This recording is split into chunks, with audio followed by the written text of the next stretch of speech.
What's up guys, in this tutorial I'll show you how to fix the issue when the Xbox app is not opening up on your Windows 11 PC. To start, close all the Xbox app processes that are running on your PC. Open up your task manager and in the processes tab, close the Microsoft Store, Xbox app and related processes. Next, verify that the Xbox Live servers are running in your region by navigating to this page. If the Xbox status is up and running and not limited or undergoing maintenance, move on to the next step. If the problem persists, it's possible that your Xbox app files are corrupted or there are issues with your Windows settings. Open up your Windows settings and navigate to your installed apps. Find the Xbox application.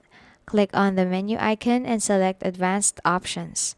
In your Xbox app Advanced Settings, scroll down and click on Repair. Then select Reset. This will clear the cache and reinstate the application as if it was reinstalled from the Microsoft Store. Open the Xbox app. Make sure to disable your VPN connection. A VPN can mask your connection and prevent you from properly launching some apps on your PC. Lastly, make sure the date and time settings are set automatically on your Windows PC. In your time and language settings, select date and time and make sure the set time automatically option is enabled. I hope this helped you out. Leave a comment and subscribe if you have any questions and see you in the next one.